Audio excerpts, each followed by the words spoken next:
Sometimes, otherworldly beings find interesting ways to try and contact you. They might use a Ouija board, or maybe come to you in a dream, or sometimes they speak to you through another person. They each have their own style and preference that's particular to them.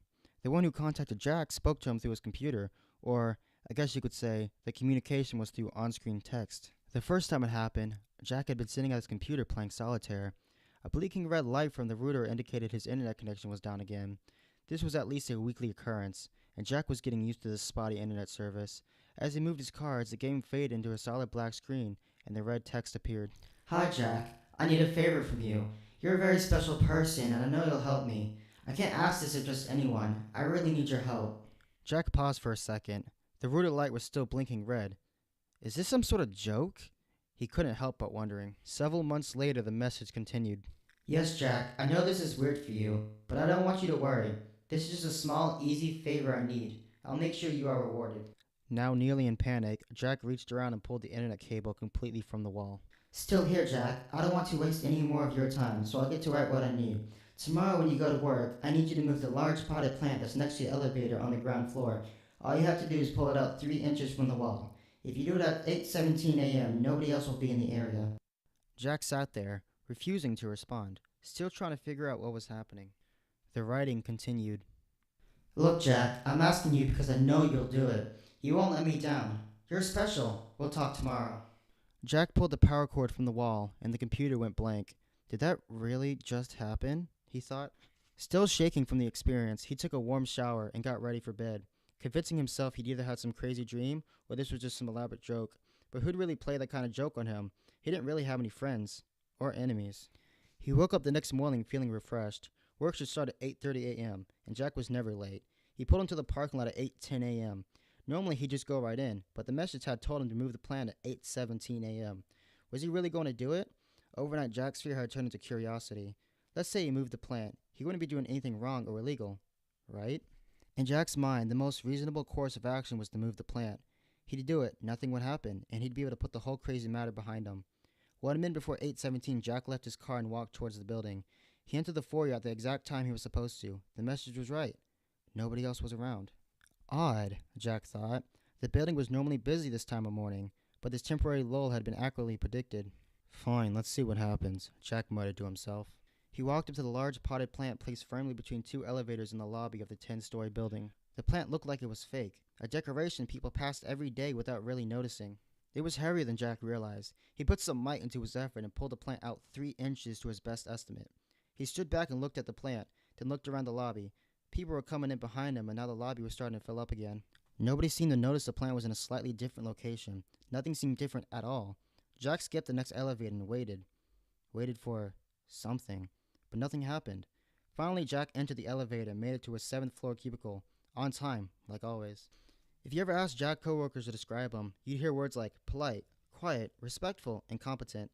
And while those words were all accurate, they gave a little indication of the truth that Jack really didn't like most people. That's not to say he disliked them, just that he had very little interest in getting to know them or being their friend. Say, for one, Allie, the girl who sat 2 cubicles down from him, was the only person he wanted to know more about. With her big smile, blonde hair, and beautiful figure, Jack was very interested in learning all about her. Despite his lack of success with women in the past, he was actually doing a fair job getting to know her. Every morning as he passed her cubicle, he'd stop for a chat. The chats were 1 minute at first, then 2 minutes, then several minutes. Jack was surprised that she actually seemed to like him. On this particular morning, their daily conversation lasted only a couple of minutes. As they exchanged their morning greetings and talked about Allie's wild night out, the elevator doors opened behind them. Out hobbled James Bentley, the boss of both Jack and Allie. James' loud complaining could be heard throughout the office. My damn foot! What happened, James? Came the mumbled queries. It's that damn plant they have in the lobby. I ran right into it and twisted my ankle. James, you can barely walk. You need to go to the hospital, came Allie's concerned reply. Can't do it now. I have meetings all day. Too important to cancel. I'll just have to tough it out. Jack, feeling stunned, left Allie's cubicle mid-conversation and stunk down into his chair. It was his fault. He was sure of it. How could he have been so stupid and careless? Still, no use in worrying about it now. A twisted ankle would heal. Everything would be all right. Upon his return home, Jack went immediately to his computer and turned it on. As soon as his computer booted up, the screen went black and a new message popped up. How was your day, Jack? He sat there, staring at the screen, not knowing how to answer. The message on the screen continued. Actually, I know how your day went, but never let it be said that I'm not polite. You're wondering what's going on. You want to know why James Bentley had to twist his ankle. Well, Jack, this chain of events isn't done playing out. I don't want to tell you too much too soon, but this will all make sense to you in a short order. Just go to work tomorrow like you normally do. Don't worry about a thing, Jack. You will be rewarded. You're special. Talk to you tomorrow. The next morning at work started off as any ordinary day. Jack noticed that the plant had been pushed back fully against the wall, probably by the night cleaning crew. James Bentley showed up shortly after lunch, hobbling into the office on his one good foot. Man, this foot is killing me. Jack could overhear him say, but apparently James still had a meeting he didn't want to miss. It wasn't around till 3 o'clock that Jack saw him again. James, who always seemed to prefer Allie over others, came limping up to her cubicle. Allie, you're not doing anything right now, are you? No. Nothing that can't wait until tomorrow, I guess. Good. Could you please drive me to see my doctor? I probably should have gone yesterday, but I just couldn't get away. This pain is just killing me right now, and I don't think I can drive myself. I barely made it here this morning. I don't even think I can push the gas pedal right now. We can take my car if you want. Yeah, that's fine, James. I don't have a problem taking you. Turning to Jack, she said her goodbye. See you tomorrow, Jackie. She put on her coat and slowly followed James as he struggled down the hallway. She gave a half-turn and shrug in Jack's direction, with a little smile as she walked away. Jack felt even lonelier than normal when she was gone. It was 10 minutes later that they all heard the crash. It was preceded by the loud horn of an 18-wheeler and screeching brakes. The collision itself was the sickening thud of two large metal objects colliding. Even on the 7th floor, it was loud. The office workers gasped and ran to the windows. Is that James's car? One of them asked. Hard to tell from up here, someone responded. It's so banged up. No, he thought. This can't be true. Shaking all the way, he ran to the elevator and went down to the ground floor along with several others from the office. Some of them were crying. As they joined the growing crowd around the scene of the accident, Jack could hear the far-off sounds of emergency sirens. Looking past the gawkers, he could see that the 18-wheeler had hit James's car broadside. Its driver had been thrown out onto the pavement where he lay motionless. James was sitting in the passenger seat of his car, motionless, but with a surprised look on his bloody face. Jack couldn't tell if he was alive or dead. The driver's side, where Allie was seated, had taken the hit. The space she'd been occupying had been compacted to a third of its original size. Allie's head was smashed open and her twisted body was broken and battered. The crowd was stunned. Tears, screams, sirens. That was all Jack could hear. Without going back inside the building, Jack ran to his car and drove home, angry and sad. He made the journey home and to his computer. There the machine sat. He wanted to turn it on, but was afraid of what he'd find out. Was he really the one responsible for Allie's death? The whole chain of events started with him. He knew he was to blame. Jack reached for the power button and then pulled his hand back. Finally, after several minutes, he found the mental strength to turn it back on. The screen flickered and then went black, and the familiar text started appearing on the screen. No, Jack, it's not your fault. I know you're blaming yourself, but all people die eventually, some just sooner than others. Jack stared at the screen. He resisted the urge to throw the monitor to the ground. After a moment, the writing continued.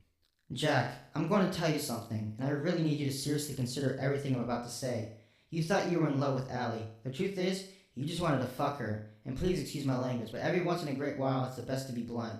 Jack, she wasn't the run for you. She would have made your life miserable. Yes, she would have eventually found the courage to ask her out. She actually was interested in you. She thought you'd make a good project. Sad, really, for her, not for you. I want you to think back to all the things she told you. Why did her last boyfriend break up with her? Because she cheated on him, Jack mumbled under his breath. Because she cheated on him, Jack. The same thing she would have done to you. She would have made you happy for about 2 months and then miserable for the next 4. Sneaking around, laughing at you behind your back, spending all your money. Once you finally got rid of her, you would have been so jaded that you'd never date again. This is true, Jack. I see all future possibilities. The ones that come to pass and the ones that don't. You've seen how she really is, Jack, but you let your lust for her blind you from the truth. Together, you and I have made sure you avoided that path. One more thing, Jack. This isn't done playing out yet. There's more to come. No! Fuck you! You killed her! Jack screamed and threw the monitor from the desk. It landed on the floor and sparked out. Jack got barely any sleep that night, and the next day he wasn't sure he wanted to go to work. But the last words he had been told had piqued his curiosity, and his anger had somewhat subsided. No work was done that day at the office. The company brought in grief counselors. People shared their thoughts. They cried and they hugged. James had actually survived the accident, but was in a coma. The doctors thought he might recover eventually, but nobody was really sure. Late in the afternoon, Jack was approached by Diego Salbera, the head of the division. Diego was blunt and upfront, and he offered James his position to Jack. Technically, it would be a temporary promotion, but James wouldn't be back anytime soon. Diego promised him the promotion would be made permanent once enough time had passed. Let's keep this on the low-key for now, Diego told him. I know it might seem quick, but the Lancaster project James is working on can't be stopped. It's too important to the company. I need someone in charge right away. This can't wait. Stunned, Jack accepted the promotion. He left work with a strange mixture of feelings, not really sure how he felt about anything. On his way home, he stopped at the electronics store and bought a new monitor. He made it home and powered up the computer. Once again, the writing came on the screen. Jack, I want to be the first one to congratulate you. I'm proud of what you've accomplished. Jack stared at the screen. Jack, I have to ask for your forgiveness because I haven't introduced myself yet. I'm called the Seer. Like I told you before, I see what will be and I see what can be. It's a very powerful gift I have. But you know what, Jack? For all my power, I still can't do anything corporeal. I can predict, I can see, and with enough effort, I can communicate. But I don't have a body. That's something that was taken from me a long, long time ago. That's why I need you, Jack. I'm an artist of sorts, an artist of human manipulation. You'll be my paintbrush and my canvas. I want you to work with me, Jack. It's all very simple. Just perform simple tasks for me from time to time. Jack was becoming more and more curious. And Jack, before you give me an answer, I want you to know a couple things. First off, I'll never lie to you. Secondly, I'll never ask you to do anything which, taken by itself, is wrong or illegal. Yes, bad things will result, and sometimes people will die. But they're going to die eventually anyways, right, Jack? And the bad will always be balanced out by something good happening to you. Jack winced at this idea, but he fought the urge to turn the computer off. The seer was right. Everyone would die eventually. Why not let something good come of it? And what about never lying to him? If he'd known at the time that Allie was going to die, he'd have never gone through with the original favor. But as he thought more about it, he realized the seer hadn't lied to him, but had only withheld information. Still, Jack wondered if he could trust the seer. Work with me, Jack. Together we'll make incredible things happen. I'm just asking you to perform little tasks from time to time. Oh, but these little tasks will have great consequences. They're going to be beautiful, Jack, and they'll always end with a reward for you. That's the beauty of my art. One single task produces something bad and something good. Oh, one last thing, Jack. I can see you're having trouble with this. If I stopped talking to you right now, it would take you about 2 weeks to decide to join me. But you know what, Jack? You would join me. That's right. You're going to say yes. So instead of waiting, why don't you just say yes to me now? Let's get started, Jack. And when this is all over, you're going to thank me. I promise you. Jack considered what the seer had just said. His initial feeling of revolt was slowly fading. He paused, and then for the first time he placed his fingers on the keyboard and responded directly to the seer. What do you want me to do next? As years passed, Jack did every favor the seer had asked of him, and as the seer had promised, Jack was rewarded for his actions each time. The rewards often came in unexpected and interesting ways. One of the more memorable experiences for Jack happened about 2 years after he first agreed to help the seer. Jack, I need you to go downtown tomorrow. The seer requested. Enter Garmin's Liquor at exactly 12:37 p.m. A man will ask you a question. The answer you're going to give him is 27. As always, the seer's instructions were simple and direct, yet mysterious. In front of him, a burly construction worker was at the counter filling out a lottery payslip. Let's see here, said the construction worker. My birthday, that's the 15th. My wife's birthday, that's the 24th. And my kids' ages 2, 10, and 13. The man scratched his head and looked around, zeroing in on Jack. Hey, buddy, I need another number. You got one for me? Jack smiled. 27. Really? I was thinking about playing 35, but you know what? I like your face. Let's go with 27. With that, the man completed his slip and paid for his lottery ticket. See you, pal, he said happily as he patted Jack on the shoulder on his way out the door. Jack tried not to put any more thought into what might happen to this man. Just let these things play out, Jack. You'll never guess how things end up, so just let yourself be surprised. The seer had advised him. Still, it was impossible not to wonder about these things from time to time. He knew, considering the way the seer worked, there was no possible way he'd actually help this man. But giving him a losing lottery number? That was way too simple for the seer. And he couldn't imagine he'd actually given him a winning number. So that's how Jack was surprised, when 2 weeks later he ran into the same man again, this time at the grocery store. Hey buddy, it's you! I remembered you! Check it out! I won! Indeed, the man looked like $1 million, wearing new clothes, a new gold watch, and a big goofy smile. The man walked right up to Jack. I didn't think I'd ever see you again, but I'm glad you're here. I could never win this without you. Hey, let me buy these groceries for you. No, wait, that's not good enough for you. You're my good luck charm. Always gotta treat people right. That's what my mom says. Reaching into his pocket, the man removed a checkbook and promptly wrote a check for $10,000. It's the least I can do for my good luck charm. After thanking the man and feeling a bit confused by the whole thing, Jack raced home to his computer. After turning it on, the seer's writing appeared on the screen. Well, Jack, how does it feel to be $10,000 richer? It feels good, But I can't help but wonder, we've never helped anyone before. Why are we starting now? Jack asked that question with a tinge of guilt. He never liked to admit that people were being hurt by his actions, but in this case his curiosity overwhelmed any latent feelings of guilt. Oh, Jack, we haven't helped anyone. Yes, that man is happy now, but he'll have lost every penny within 2 years. Old friends, lost relatives, they're all going to come asking him for money, and there will be some very bad investments as well. The stress of losing everything is going to cause his wife to leave him. She'll take the kids too. He'll be alone and broke. A ruined man who would have been much better off if he'd never won. You needn't feel bad, Jack. It's the man's own stupidity and greed that will do this to him. Jack felt some regret, but the Seer's rationalizing and focusing on his own reward always put him at peace in the end. Through the years, no two tasks were ever alike. Sometimes the effect of his actions were direct and easy to see. Other times they caused a chain reaction so complex that he simply could not follow it. Go to the county administrator's building. Park in space number 43 at 4:47 p.m. Came one such request. Jack did so, and 2 months later he met Donna, with whom he fell in love with and ended up marrying. He wouldn't have even known the two events were related if he hadn't asked the Seer about it. Jack, when you parked in that space, you caused the person who would have parked there to park in a different spot, but you bumped the car next to her. She barely made a scratch, but she called her insurance agent anyway, causing him to leave the office late. He missed his train home, and while waiting for the late train, he was mugged and stabbed. He never fully recovered. The muggers took his credit cards and used them.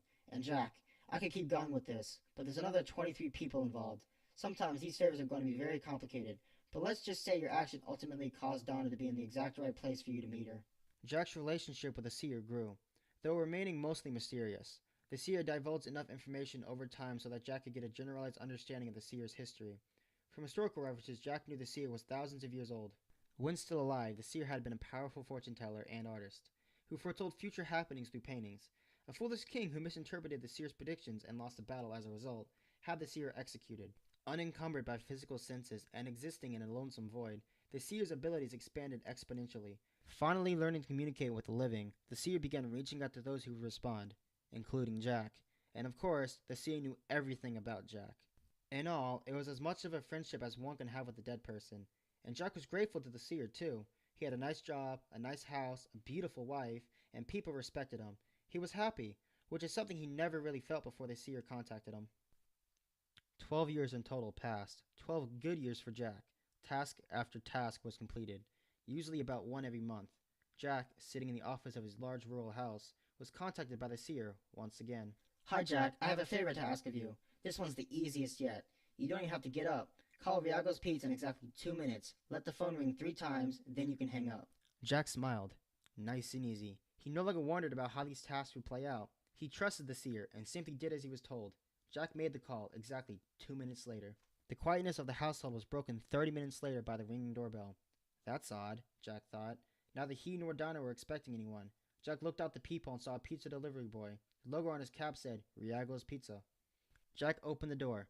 Here's your pizza, said the boy as he thrusted it into Jack's hand. But I didn't order this, Jack argued. Look, I don't give a damn if you ordered it or not. Mr. Riago told me to take it here, so that's what I'm doing, the delivery boy argued as he looked increasingly annoyed and spat in the bushes. Jack looked at the boy in front of him. He looked to be about 17 years old, but the most noticeable thing about him was his size. He was huge, probably about 6.5 feet tall and very muscular. It's already paid for by credit card. Just take it, because I'm not driving it back. The boy put his hand out for a tip. I don't have any cash on me, Jack told the truth. Whatever, came the disgusted reply. The boy looked past Jack into the house, then turned and walked slowly to his waiting car, looking over his shoulder as he walked. Jack closed the door and took the pizza to the living room, where Donna was watching TV. After explaining what had happened, he excused himself to go to his office, promising to return shortly. Donna opened the pizza and took a piece. Come back soon, sweetie. This pizza's got all your favorite toppings on it, Donna giggled as she took a bite. Arriving at his computer, the Seer's words appeared on the screen. Confused, Jack? Don't be. Your neighbor down the road ordered the pizza. Mr. Riago told that boy the correct address, but a ringing phone made it difficult for him to be heard clearly. Still, give the boy credit. He got the street right at least. So my reward is a pizza? Jack typed, a little confused. Yes, Jack. Your reward is a pizza, and also the chance to spend a little time with your wife. Go down there, share the pizza, enjoy it. When you're done, make love to Donna. That's not one of your tasks. That's just some advice I think you should follow. Oh, by the way, your neighbors who ordered the pizza are arguing right now over the silly fact that the pizza didn't arrive. Some of the things that people argue over amaze me. They really do. Their fight is going to get very heated, but you don't need to worry about that. Go. Enjoy your night. Jack followed the Seer's advice. cuddled with Donna as they enjoyed their meal, then made love to her on their big, comfortable living room couch. Donna fell asleep on the couch shortly after 11 p.m. Jack lay there awake. This latest favor, it just felt odd. Carefully extracting his arm from under Donna, Jack left the living room and headed upstairs. Sitting down at the computer, Jack typed, "Are you there?" Yes, Jack. I'm actually always here. I've been waiting for you to come back. That pizza delivery boy, he's quite a specimen, isn't he? Jack looked quizzically at the screen. The seer continued, He's a horrible employee. He was hired only 3 days ago and already Mr. Riago wants to fire him. But as a physical specimen, he's strong, fast, and very observant. For example, he noticed that you didn't lock the front door after he delivered your pizza. "What?" Jack said aloud as he started to get up. Sit down, Jack. I need to tell you something important. And locking the door now won't change your situation. Jack slowly took a seat again at the computer, looking behind himself as he did so.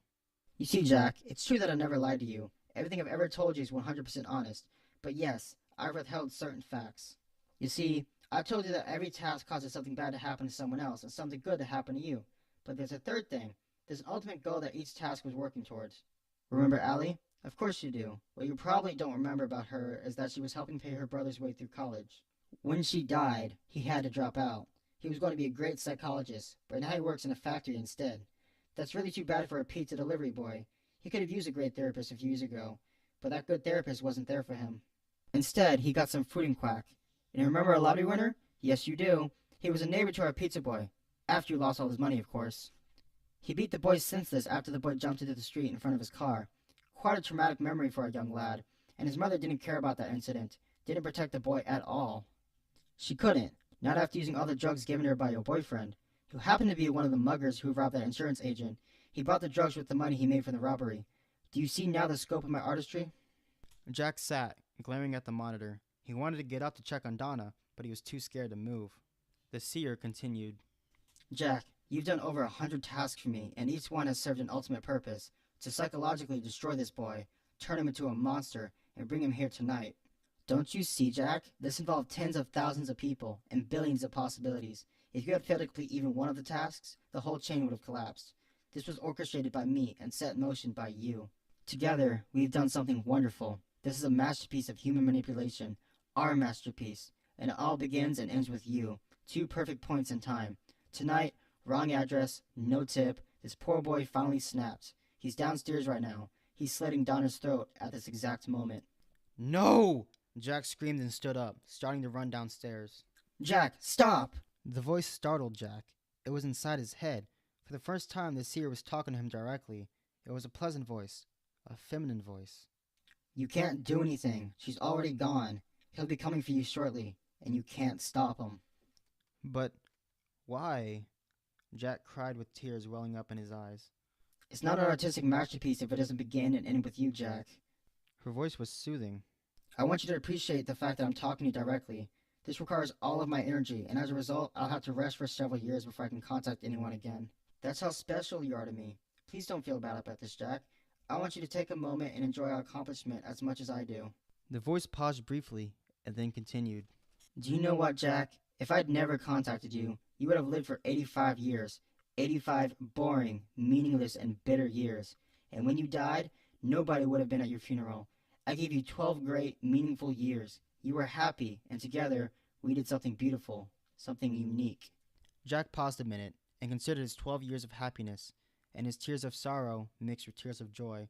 He turned and looked at the computer, while behind him, the massive hulk of the demented delivery boy appeared in the doorway, a bloody knife in his left hand. On the screen, the last words from the seer appeared. Don't you have something to say to me, Jack? Jack wiped his tears and absorbed everything the seer had just told him. As the Hulk started stepping closer to him, Jack mouthed his final words. "Thank you." Hey everyone, I hope you liked the story. It's one of my personal favorite creepypastas. Please like, comment, and share if you did. Also, I have a Facebook page where I update progress on future videos. You could send me creepy stories that have happened to you. You can either inbox me or email me. Links are in the description below. Don't forget to subscribe. Thanks everyone.